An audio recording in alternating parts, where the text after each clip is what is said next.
And this is crazy loud. This is crazy loud. You should see all these cicadas flying around me. I've been wanting to do this for a long time. I want to give you a full farm and garden tour.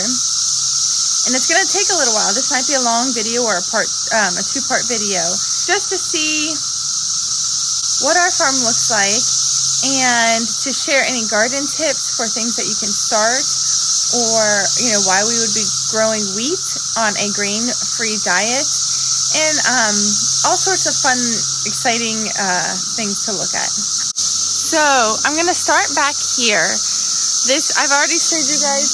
This is our mint. If you look in our herb video, we have mint everywhere, and we keep moving the goats. So, geez, it's crazy how this pulses. You can see all the cicadas up there. You might not be able to see them, but they just keep flying everywhere. So the goats, you can see really cleared out, like right in here. It's really flat, and then back behind it are a whole bunch of undergrowth. We're hoping they'd do that here, but it's been kind of rainy, so they didn't leave their one little spot they have. Generally, they've warmed up to us. Hi! That's a sleeping goat. That's hilarious, isn't it? Hi, Topaz! Topaz! Oh, she scared me for a minute. She wasn't paying attention. She wouldn't wake up. Okay. So they're actually very happy in here. They haven't cleared this out as fast, but like I said, it was raining. So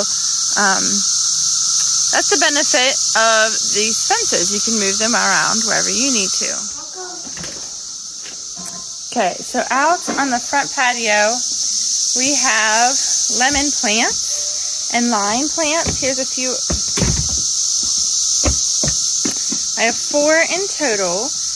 There are these ones right there and there.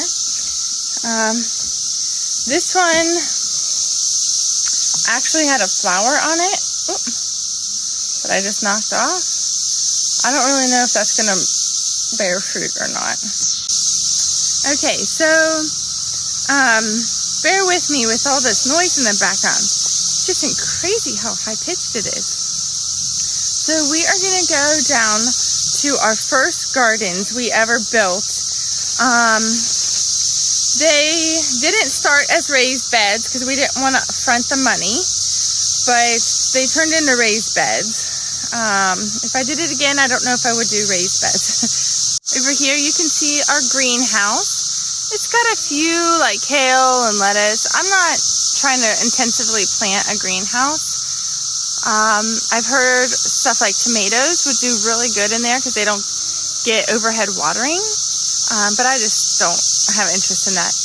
Here's the general layout of our property.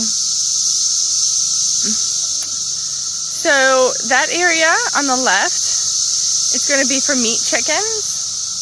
These are Joel Salatin style chicken shelters, which are incredibly hard to move. We thought they were going to be a lot easier to move. So we bought some more poultry netting and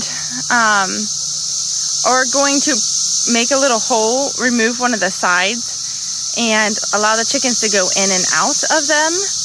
If you had a guard goose, that would help protect them from overhead predators. We have our dog. As you can see, he's with the layers right now. So as we walk down, this is what we reference as our chicken coop. That was our original chicken coop / dog house. In there, it's very overgrown. The chickens were in there and they had it completely barren a few months ago, and I guess all the weeds came up again. This is where the pigs were just probably 3 or 4, maybe 5 days ago. It's starting to recover fairly good, but it needs a few weeks still before we put them back here. This is our garden. So this is the main garden area that I was saying we added all these raised beds to. You can see these carrots. I didn't plant that carrot. and cabbages I need to take out. The rest of these are some sort of squash, probably a zucchini squash. I can't remember. Sometimes they get mixed up. Back in the back is corn with beans planted in front of them. So hopefully the beans will climb up the corn as a trellis. Over here are cabbages that are not tolerating the heat. I probably won't plant anything in those gardens. I might pull that red cabbage. Let's see, how's it doing? Yeah, it's getting a little bit of a head, but it's not ready yet. But I might have to pull it because of the heat. In this second bed, you can see a whole bunch of cucumber plants intermixed with zucchini squash. So the big leaf right there is zucchini, and the cucumbers are next to the fences. These carrots I planted last fall, and they think they're going to seed. So these carrots will actually, I'm going to pull this flower off. This will become a flower, and it's going to change the taste of the carrot and make it just harder to eat and chew. The root will be very fibrous, so we might only be able to use these carrots for juicing. There might be a few little ones in the bottom. Let's see. So this is what it never got big because I planted it too late. So this is how big it is now. So that's how big it is. And that would be good enough to eat. We're going to pick it next week with a group of friends. On our way this way, I planted some butternut squash back here. There's a lot of tall grass back here, so I didn't want to put something that we had to harvest a lot. Our cilantro looks like it's about to go to seed. Squash chamomile is that fuzzy looking thing in the back. This garden also has squash to go along the bottom, like the butternut, and then cucumbers to come up the trellis. So I try to plant things that go on the base of the bed, and then also that will climb up the trellis. More cilantro I didn't know I had. Dill. We always plant dill to go with our pickles, and some parsley. Over here is oregano, which I just harvested some for drying. You just pick off. I tried to pick off at a lower leaf like this, right above that, and that will help make it bushier, and then you can dry this oregano for winter. This is lemon thyme. It's amazing how good that lemon thyme smells. And then I also planted ashwagandha. I don't know why, I just was experimenting. It's really bitten up, but I think it'll be fine. This little hog panel will serve as a trellis for these beans. I've never grown these kind before. They're also kind of damaged, but you can see the new growth is coming out healthy, so I think the plants will be okay. These are 100 or 1,000-year-old caveman beans or something like that. Right, here's some more cucumbers that are going to go up these trellises, these arched trellises. These are carrots that, once again, trying to go to seed. We really need to take all these carrots out. We are in June, and they are just too hot. And that'll leave room for all these plants. In the spring, I kind of plant heavily.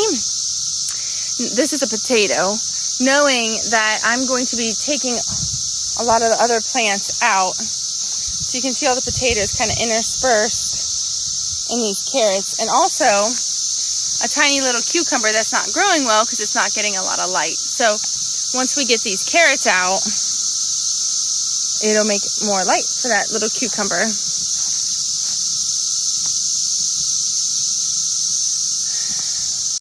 Same thing down here, these lettuces.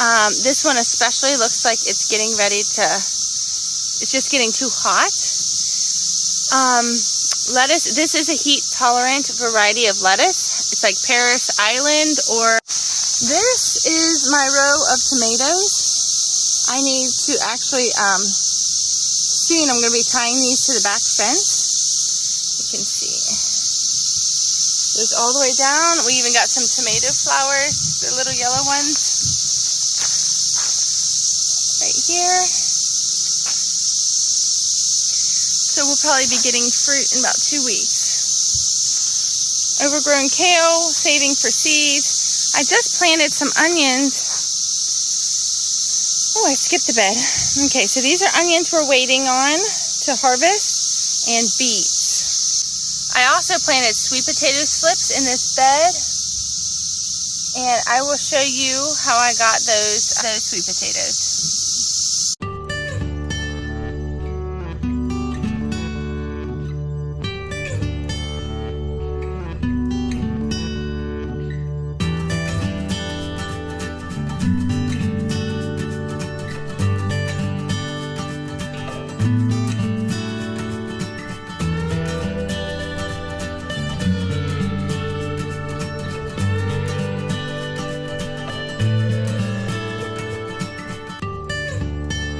Here you can see the difference in the size of these carrots versus these right here. These carrots we planted this spring, and those will be a lot better for fresh eating.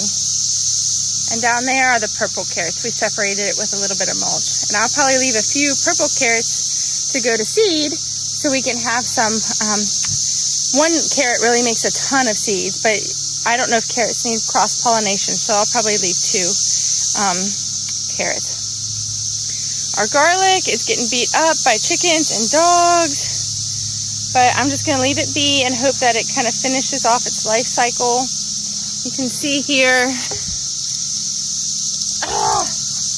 here how big these bulbs are. They're getting pretty big. This is supposed to be a bigger variety, but they're definitely gotten knocked down a few times, so hopefully they can continue getting bigger. Tiny bit more lettuce, and then we move on to the child's garden, which somebody didn't really plant well. Each kid has a corner, and one of the corners doesn't have very much, so. And then Dominic gets his own little spot over here by the fence. His kale, tomato, Mr. Rome's cucumbers, and a little sunflower he wanted. These are tomatoes that we planted once again along the fence line. These are Abe Lincoln tomatoes. In between these tomatoes, you can see we planted beets. I guess beets don't want a lot of nitrogen, and tomatoes use a lot of nitrogen. So they should balance each other out. The next aisle over, we have our cinnamon basil right here. I've been pinching off our basil plants because they're trying to go to flower. Down there's lemon basil. These are all zinnias. This is what a zinnia looks like. I've also been pinching these flowers. And these are something called celosia. We got 2 different kinds. One is called coxcomb. I forget what the other one is called, but they're really, really cool flowers. And of course you can see the different colors. There's like yellow and reddish and orangish. And so it'll be fun for bouquets. I'm using this part of the garden for some more zinnias from seed. And then down here, I'm hoping to sell these pots. You can see there's a few little seeds. This will be like a bowl of lettuce that somebody can cut, and then it grows back up again, and then they can cut it again, and so on.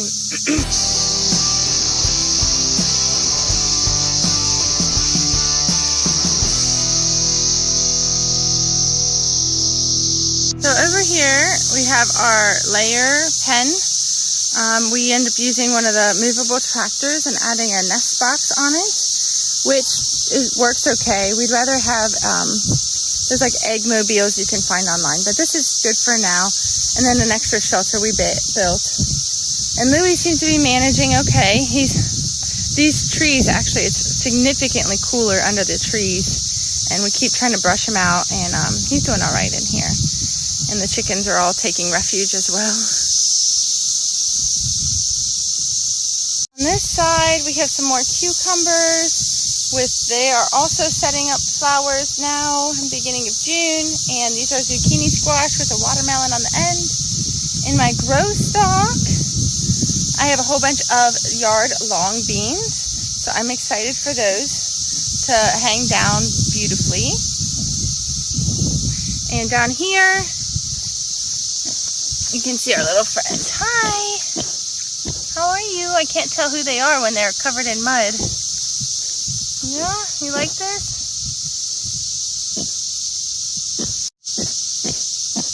We have this nice big watering thing. This makes it really easier with all these pigs. We know that they have a good source of water. Lastly, here we have these are ground cherries. They look kind of rough. They always look like this in the beginning of the season for us, but then they end up just spreading like crazy. And they're fun, unique. They're actually a tomato, but it's pretty similar to like a berry or like a pineapple-y kind of flavor. So it's a fun addition to the garden. And then lastly, we have our tomatoes. Whoops, right down that row, all the way down. Over here, we have some squashes, I think, that are going to be sprawling everywhere. And this is amaranth down here. This we had here last year in this whole garden plot. And I tried to shake everything out so it would seed, and it sure did. So everything's kind of coming up, and it takes up a big amount of space. So you really probably don't need but one amaranth per square foot. This right here is a bitter melon. We're going to try it. I think a lot of people in India use it. I don't know. We're going to try it this year.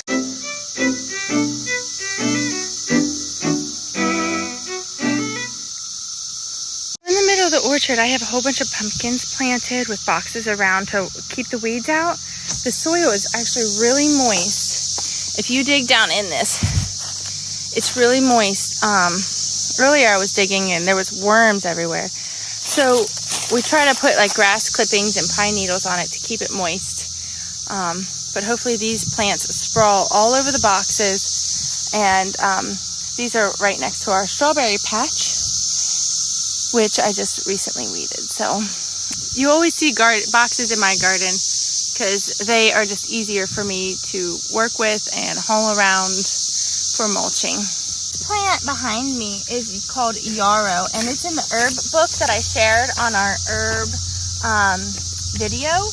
And it's a fun plant, and it's kind of pretty. Once these flowers bloom, they'd be pretty in a vase as well, as if you know, in addition to for the herbal qualities of it. Okay, so I recently found out, so this plant right here has a white leaf on the back. That is a raspberry. I got all confused in our orchard because we have raspberries and blackberries, and I thought we might have had black raspberries, but so this is a raspberry back. It's very white, whereas this is just like a light green, same, you know, what you would normally see on a plant. And this is a blackberry plant. I'm not sure, but you can see all of these. Oh, here, you can even see one. That flower, all these flowers will become blackberries. So we're very excited. This will be one of the first big harvests that we have to actually put up some fruit for winter. We usually don't get that. Over here, right in front of these blackberries, we actually have a peach tree, which is doing pretty good. This is also our first harvest for peaches. So that's really exciting, and there's a whole bunch of cicadas. So here's some of, you can see the peaches. It's kind of fun to see them growing. Do I smell them too? No, I don't smell them. Okay. The rest of this garden area is or orchard area, is a lot of trees that haven't produced yet or have died. You can see this tree in the background. That peach back there just died, which is fine. I'd rather have trees that are hardy, and if I'm going to reproduce trees, I might end up growing them from seeds that have from the peaches that have survived the fungal issues and the humidity that we experience in our zone 6B. So this is one more spot for strawberries. I have a few big sunflowers in this garden just to fill in the gaps. And down there it was, I think, snapdragons or I don't know what those flowers are, but maybe they're sunflowers. I don't know. No, I don't know. Just to fill in all the gaps of this. This also needs to be weeded. But our asparagus, you can see this is asparagus.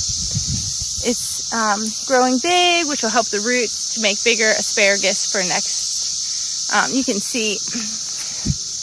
So this is too thin. You want it the thickness of a pencil, like this way. It'll continue to grow up, just like these have, and fern out. It's actually a very pretty plant. I recently planted these 2 grapes, and they're not doing terrible, but they're not doing fantastic. So we're just going to keep an eye on the grapes. And then I have some 4 o'clocks in here, which are not edible at all, but they'll be pretty. So right behind me is an elderberry bush. It gets pretty tall, and we've had really good luck with them so far. They produced really well. I think it was the first year, maybe the second year. Tons of berries, so I'm really excited, and they're spreading really good. So elderberry is a really good plant, I think, to start with in your garden.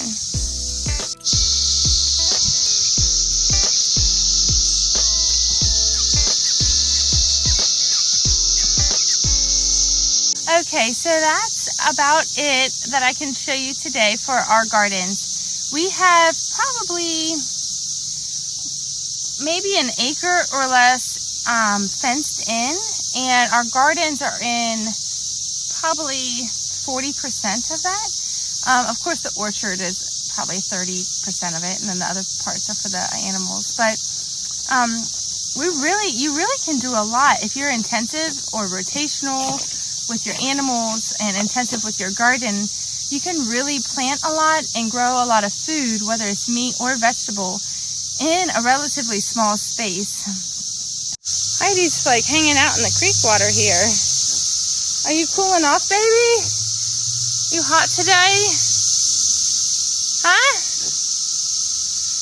You can see all this fencing we added to this area. We put it on the ground because our lovely dog prefers to dig under the fencing. So none of this is for the pigs. Even this wood thing, she would climb the gates as well. So she really will do everything she can to get out. So this area is super fortified for her.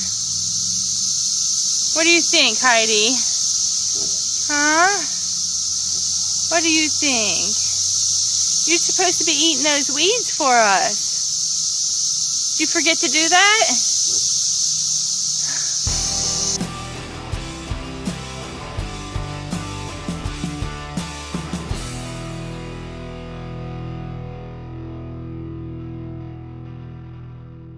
So I hope that gives you an idea of some farming techniques or growing.